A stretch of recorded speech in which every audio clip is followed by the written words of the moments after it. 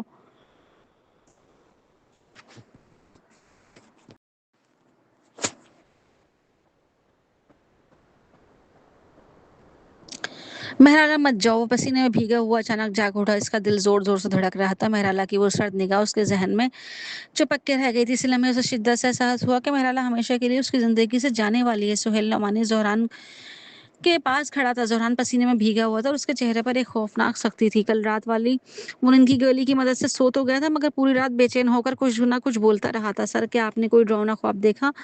زہران کی آواز ابھی بھی بھاری تھی. مجھے کچھ ٹھیک محسوس نہیں ہو رہا, شاید اس کے حال میں بہت کچھ ہو رہا ہے. زہران نے سرد لہجے میں اسے روک دیا. تمام راستوں پر سخت نگرانی لگاؤ. مجھے ڈر ہے مہرالا ایلڈن وائن چھوڑ دے گی لیکن مسٹر مہرباش ابھی تک لاپتہ ہیں اور وہی واحد شخص ہے جس کی مسز ممدانی کو بہت پرواہ ہے. وہ اس وقت کیوں جائیں گی؟ زہران نے سنجیدگی سے کہا. اس دن 4 گروہ کیف کو لے جانے آئے تھے. کیا تمہیں لگتا ہے ان میں سے ایک اس کے لوگ نہیں ہو سکتے؟ سہیل نے سر ہلایا. مجھے ایسا نہیں لگتا. اس کے پاس اتنے وسائل نہیں کہ وہ کرائے کے قاتل رکھ سکتے. آپ وہاں نہیں تھے, آپ نے نہیں دیکھا تھا وہاں وہ لوگ کتنے بے رحم تھے. زہران نے پیشانی سکیڑ لی اور ہیڈ کے ساتھ ٹیک لگا لیا. اس کا چہرہ بے تاثر تھا. اگر وہ ابھی بھی اولڈن وائن میں تھی تو ہم سب کیوں نہیں ڈھونڈ پا رہے؟ سر, کیا آپ کا مطلب ہے اسے کوئی مددگار ہے؟ سہیل نے پوچھا. شاید ممکن ہو. یہ کہہ کر زہران کمبل ہٹا کر اٹھا اور باتھ روم کی طرف چل گیا. وہ مسلسل یہی سوچ رہا تھا کہ مہرالا کہاں ہو سکتی ہے. اس نے ہر جگہ تلاشی کر لی تھی. آج کل ہر چیز ڈیجیٹل پیمنٹ سے ہوتی ہے. اس کے پاس کیش نہیں تھا, اس کے پاس نام کی کوئی ٹرانزیکشن بھی نہیں تھی, تو وہ زندہ کیسے رہ رہی تھی؟ زہران کو یقین تھا اس کے پاس کوئی مددگار ضرور ہوگا, لیکن کون؟ آج تو اس کا ظالم باس بھی اسے برا نہیں لگ رہا تھا. وہ سوچ رہی تھی کافی دن ہو گئے ہیں. ادھر ایورلی ہلٹن خوشی میں گنگنا رہی تھی. آج تو اس کا باس بھی اسے برا نہیں لگ رہا تھا. وہ سوچ رہی تھی کافی دن ہوگا, اچھا کھانا کھاتی ہوں, کیا کھاؤں؟ اس سے یاد آیا چند گلیوں کے فاصلے پر ایک نیا باربیکیو ریسٹورینٹ کھلا ہے. مزیدار گوشت کا خیال آتا ہے. اس کے منہ میں پانی گیا. وہ لگ چاٹنے لگی. جیسے ہی وہ مڑی اس کی نظر زہران پہ پڑی. وہ چونک اٹھی. اسے یہاں دیکھنے کی توقع بالکل نہیں تھی. وہ فوراً پیچھے ہٹنے لگی. دل ہی دل میں دعا کر رہی تھی کہ اس نے اسے نہ دیکھا ہو, لیکن 2 قدم پیچھے جاتے ہی وہ رک گئی. زہران نے اس کا اسکارف پکڑ لیا. وہ سیدھا اس کی آنکھوں میں دیکھتے ہوئے بولا, مجھے بات کرنی ہے, چلو بات کرتے ہیں. ورلی کا دل چاہا اس کا ہاتھ جھٹک دے, مگر اس میں اتنی ہمت نہیں تھی کہ اسے ناراض کر سکے. کچھ تو عجیب تھا. پہلے جب وہ اس سے ملتی تھی وہ ایک غرور سے بھرپور طاقتور بزنس مین لگتا تھا, لیکن آج وہ ایک تنہا آدمی لگ رہا تھا جس کی بیوی اسے چھوڑ کر چلی گئی ہو. اس کے ارد گرد اداسی اور تنہائی چھائی ہوئی لگ رہی تھی. چند منٹ بعد وہ دونوں ایک دوسرے کے سامنے بیٹھے تھے. بالکل پچھلی ملاقات کی طرح ایورلی کی ٹانگیں کانپ رہی تھی. زہران نے فراغ دلی سے مینیو اس کے سامنے بڑھایا. جو چاہو آرڈر کرو, سب کچھ میری طرف سے ہے. کھانے کا نام سنتے ہی ایورلی کی آنکھیں چمک اٹھی. اس کا اصول تھا کھانا نہیں تو زندگی نہیں, اور ویسے بھی زہران جیسے امیر آدمی سے مفت کا کھانا کون چھوڑ سکتا تھا؟ وہ فوراً مینیو پر انگلی رکھتے ہوئے یہ اور یہ. زہران نے بولا, تکلف کی ضرورت نہیں ہے, خود کو مت روکو. اس سے ختم ہوتے ہی ایورلی نے مزید کہا, مجھے یہ دونوں چھوڑ کر باقی سب چاہیے. زہران ایک لمحے کے لیے خاموش رہ گیا. ایورلی مسکرا کر بولی, سوری سر, تکلف میری ڈکشنری میں نہیں ہے. زہران نے کندھے اچھ کر ویٹر سے کہا تھا کہ ٹھیک ہے, سب لے آؤ. ایورلی نے دل میں سوچا, افسوس مہرالا نے طلاق سے پہلے اسے اچھی طرح نچوڑا کیوں نہیں. یہ تو پیسوں میں کھیل رہا ہے. اگر میں اس کی جگہ ہوتی تو اس کی ساری جائیداد بیچ ڈالتی. وہ مسکرا کر بولی, مسٹر ممدانی, مجھے لگتا ہے آپ مجھے صرف کھانا کھلانے نہیں آئے. زہران نے ٹھنڈے لہجے میں پوچھا, کیا تم مہر سے ملی ہو؟